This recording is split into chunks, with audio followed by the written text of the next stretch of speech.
आज हम बात करेंगे एक पॉलन कैलेंडर के बारे में। अगर आपको एलर्जी है और एलर्जी के लिए अगर आप उसके विशेषज्ञ यानी एलर्जी विशेषज्ञ के पास जाते हैं तो हो सकता है आपको ये शब्द सुनने को मिले कि एलर्जी टेस्टिंग करने पे आपका पॉलन कैलेंडर क्या है। ये पॉलन कैलेंडर क्या होता है?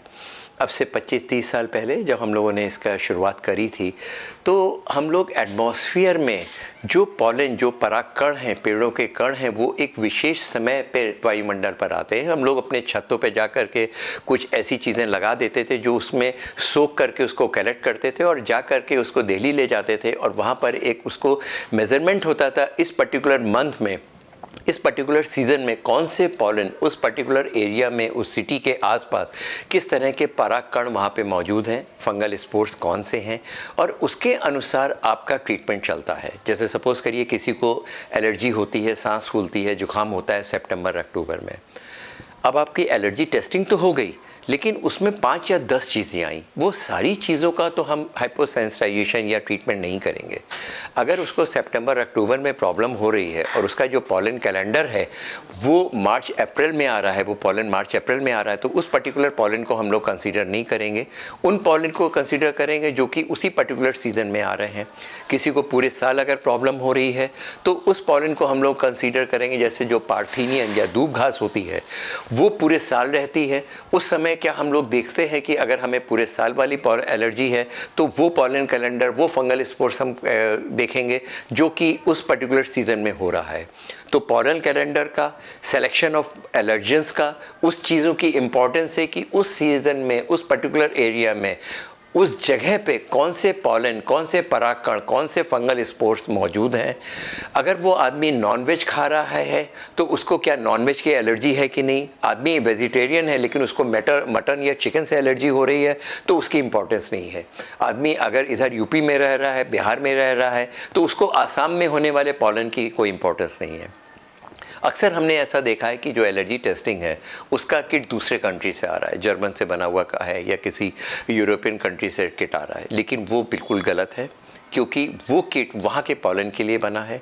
इंडिया के लिए, इंडिया के पॉलन की जो एलर्जी किट है वो इंडिया की होनी चाहिए क्योंकि यहाँ पे रहने वाले, यहाँ का जो वातावरण है, यहाँ के जो पेड़ पौधे हैं, यहाँ का जो वेजिटेशन है, उसमें जो पॉलन, परागकण, जो फंगस हो रही है उससे हमें एलर्जी होगी। अमूमन उससे नहीं होगी जो आदमी को जर्मन में आ रहा है, कनाडा में या यूरोप में या अमेरिका में जो पॉलन है उसकी एलर्जी, वहाँ के पॉलन से हमें एलर्जी तो मिल गई लेकिन वहाँ पर अगर हमें एक्सपोज ही नहीं हो रहा है तो उसका ट्रीटमेंट करने से क्या फ़ायदा।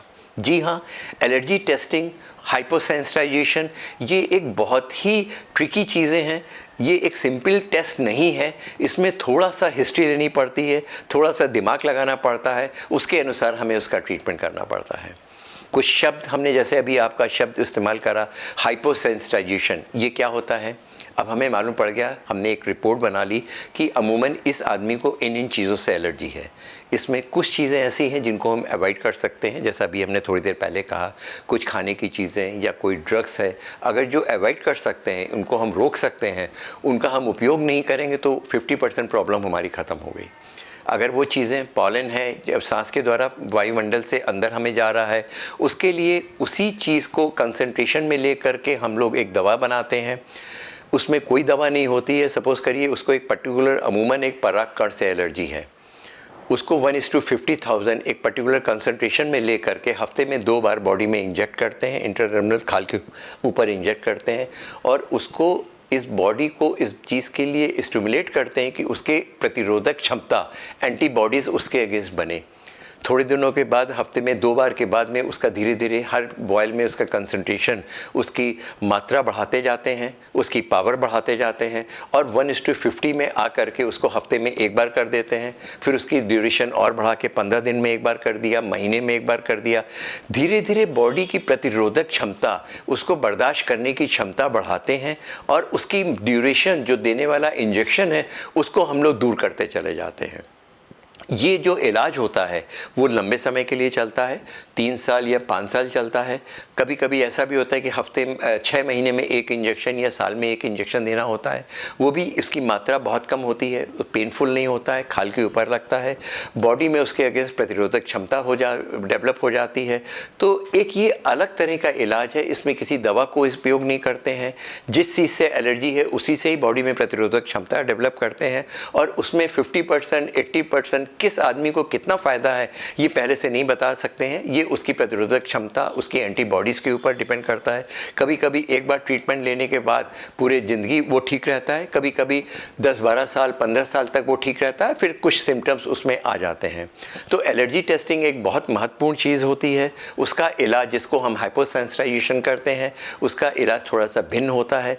लेकिन ये याद रखने की चीज़ है, ये हाइपोसेंसिटाइजेशन बहुत छोटे बच्चों में नहीं करा जाता है और बहुत 60 साल के ऊपर नहीं करा जाता है, जिस समय उसका इम्यून सिस्टम यानी प्रतिरोधक क्षमता ठीक से डेवलप नहीं हो रही होती है, या फिर उस समय उसकी प्रतिरोधक क्षमता धीरे धीरे कम होने लगती है।